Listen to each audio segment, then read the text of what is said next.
Hey everyone, welcome to the Game Week 4 review video. Not really in great spirits doing this video, and sorry that it's coming a little later in the week, but it wasn't a good game week at all for me.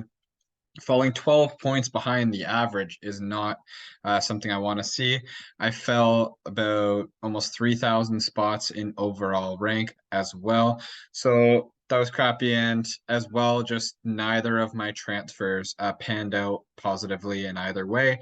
And also, once again, got hit by the transfer the previous week as well. So just not a good game week overall. So starting from the top, as we can see, Immobile faced Juventus. I wasn't expecting a big haul from him, and I got exactly that, just 3 points for playing.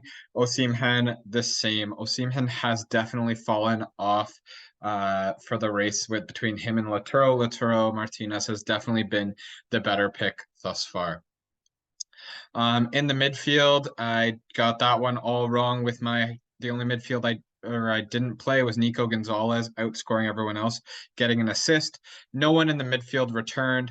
Strafezza once again started on the bench, which is really unfortunate because I really like him as a player, and he was starting up high for Lecce, but he has started on the bench the last two games.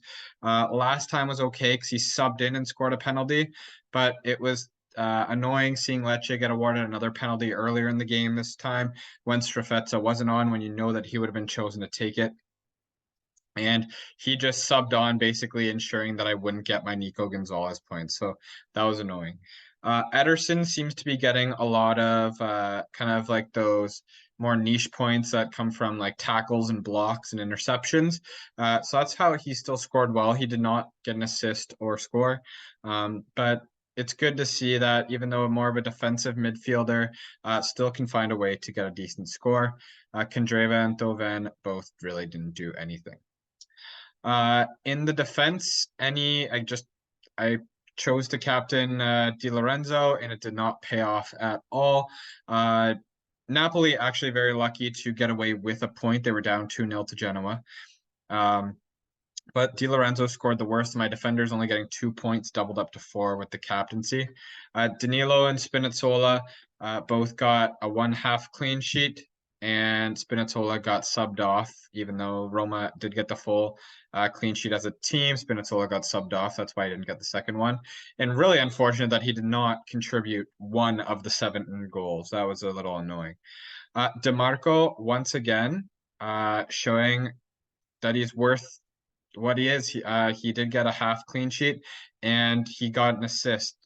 Inter had a huge performance against Milan, winning 5-1. Luckily, Lautaro only brought an assist from all of that. Could have definitely been worse for a non-Lautaro Martinez owner. Mkhitaryan was the big player from the game for Inter. And although he did well, I wouldn't be too quick to get him in the squad. I don't see that being a consistent performance from him. But yeah, Mkhitaryan, if you did have him, was a great pick. Another player that did well in the game week was Dybala, scoring 2 goals, one from the penalty spot and one from open play. Lukaku did Lukaku score? I'm blanking on it. He might have gotten one actually, but Belotti came and got 2 returns. Yeah, Lukaku scored one. Belotti got 2 returns though. He did come on and get 2 assists. So both of the Roma strikers having a good game, but just want to show that it does seem like Lukaku has taken the top spot away from Belotti. Good to see Mancini is healthy and available, also scoring a goal, which is kind of big for a defender. As far as the other games, Vlahovic looking like a great striking option right now. He's flying. Immobile seeming like he is no longer the king of Serie A fantasy. I should be looking to move him on. Sommer, unfortunately, finally has allowed a goal this season. Got a half clean sheet. Turati outscored him again. Unbelievable that 4.0 Turati is still doing as good as he is. Udinese and Cagliari seem like a very boring match. Frosinone has been playing very well in the top half of the table right now and beat Sassuolo. Monza and Lecce, nothing happened there. And Fiorentina came back and beat Atalanta 3-2. Other than that, let's go see what's happening in our league. I know I'm falling off the beaten path in it right now. we are going to go and see what's up with first place over here. Let me know if you know a way to see who scores specifically the best game week and game out. But right now I can only figure out how to like put an order of overall points. But right now in first place we have GG.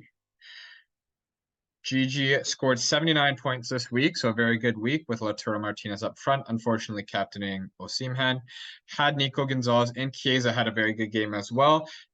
Forward seems to be his position. He's been playing on the right wing for several years, but now that he's been switched in more of a forward role, he does seem to be doing a lot better. Coop Miners did score one of the goals for Atalanta, so a good pick there, and some solid defense once again instead of Di Lorenzo. I would not suggest selling Di Lorenzo. This is his first not great game so far. But yeah, just unfortunate that I brought him in and that was the return. Rui Patricio and net did very well as well in the 7-0 clean sheet for Roma. Empoli still does not have a goal this season. All right, we'll take a look at second and third as well. Second place, we have, where's the team name? Huey.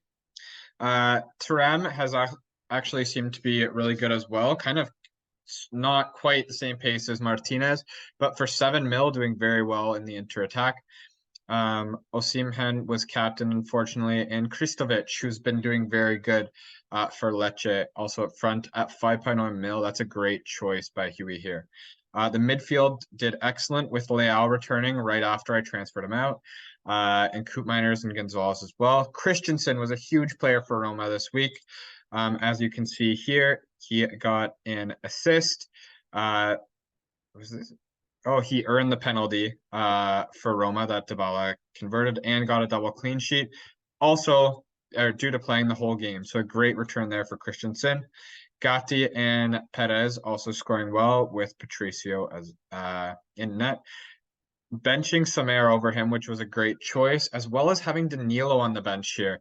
Somehow, well, I guess he would have still been better to play than Gatti or Di Lorenzo, but that was a brave move there. And lastly, Il Biscioni. Hopefully I pronounced that close. Captain Lautaro Martinez, a good choice there to captain over Osimhen. Had Ratucci, who has scored 2 goals now. So he was a player at the start that we were wondering how he was going to do, and it seems to be doing very well. An amazing midfield here with 10 points for Colponi, 10 for Rabiot, 9 for Leao, and 8 for Politano. Solid defense as well with a 9.65 score. Unfortunately, no goalkeeper points. That was the only thing keeping him from an even better week, scoring 88 points, a great score there to move up into third place. So great job to the 3 of you leading our league right now. I have plenty of ways to go to catch up. I was starting to catch up before this game week. But yeah, falling back behind, have some work to do to try to get back up there.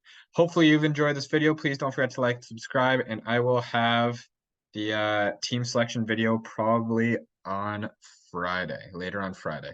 So there might not be a whole lot of time to adjust accordingly. I'm sorry. Maybe I can try to get it out tomorrow if I have time. Anyway, take care. Have a good day, and I'll see you in the team selection.